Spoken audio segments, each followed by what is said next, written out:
Hello everyone, কেমন আছেন? নিশ্চয়ই ভালো আছেন। আমিও ভালো আছি। আজকে আমি আপনাদের সঙ্গে শেয়ার করব রসিত রেসিপি, খুব সহজ এবং সিম্পলভাবে। এখন যেহেতু শীতের সময়, তাই এইসব রেসিপিগুলো খেতে খুব ভালো লাগে। এরকম পিঠা তো সবাই বানায়, তো আমিও সিম্পলভাবে বানালাম, যাতে খুব সহজে আপনারা বাড়িতে বানিয়ে নিতে পারেন। আর এটা আমার খেতে অনেক দিন থেকে ইচ্ছা হচ্ছিলো, তো আজকে আমি ফাইনালি বানিয়ে নিলাম।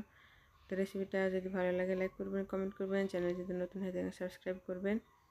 আমি এখানে 2 কাপ মতো চালের গুঁড়ো নিয়েছি, তারপরে হাফ চামচ লবণ দিয়ে এটাকে মিক্স করে নিচ্ছি। তারপরে অল্প অল্প পানি দিয়ে একটা ডো তৈরি করে নেব। এইভাবে বানালে আটার যে গুটি ভাব সেটা হবে না, তো অল্প অল্প করে এইভাবে মাখিয়ে নেব আমি। একবারে যদি আমি বেশি পানি দিয়ে এটাকে মাখাই, তাহলে অনেকটা পানি মানে পাতলা হয়ে যাবে আর আটাতে গুটি তৈরি হয়ে যাবে। তো এইভাবে প্রথমে আগে আটার ডো তৈরি করে নিতে হবে, তারপরে পানি দিয়ে এটাকে পাতলা ব্যাটার বানাতে হবে।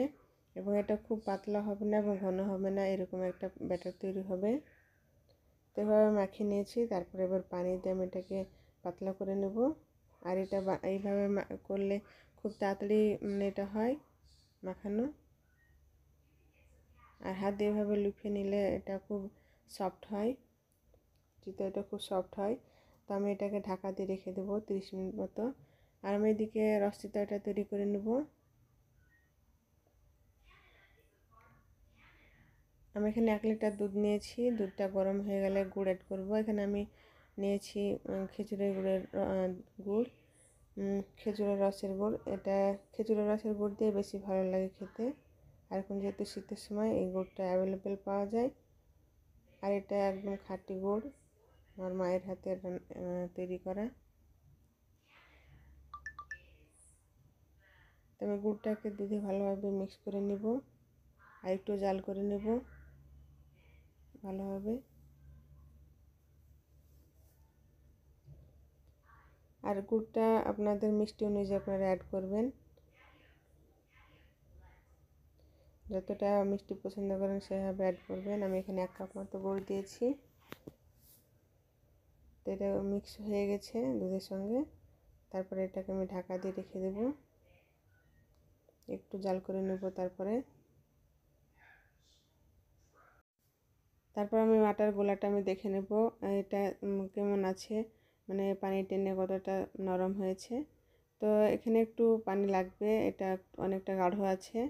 তো আমি অল্প পরিমাণ পানি দেব, আর দিয়ে দিলাম হাফ চামচ মতো বেকিং পাউডার আর সামান্য পরিমাণ বেকিং সোডা। তারপর আমি এটাকে মিক্স করে নেব আর একটু পানিতে হালকা পাতলা করে নেব।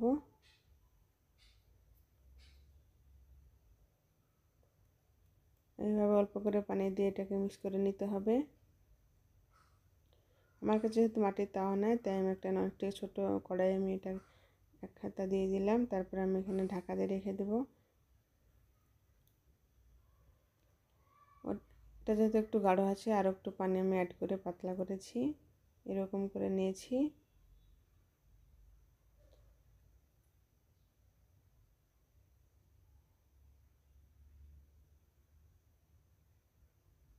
এটা বানাতে 3 থেকে 4 মিনিট সময় লাগছে।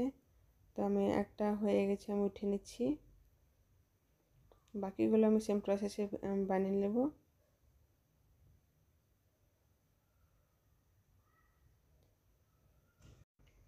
আরও 1 হাতা আমি ব্যাটার দিয়ে দিলাম। তারপরে আমি এটাকে ঢাকা দিয়ে দেবো।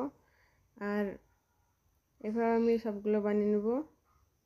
এভাবে বানিয়ে নিয়েছি। আর দুধটা সামান্য পরিমাণ গরম থাকতে আমি সবগুলো চিতই এভাবে রসে দিয়ে দেবো এবং এটা সারা রাত আমি ভিজিয়ে রাখবো, তাহলে সকালে অনেকটা সফট হবে এবং খেতে ভালো লাগবে।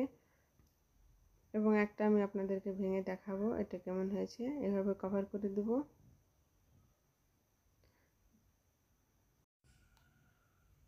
দেখুন ভিতরে অনেকটা জালি তৈরি হয়েছে।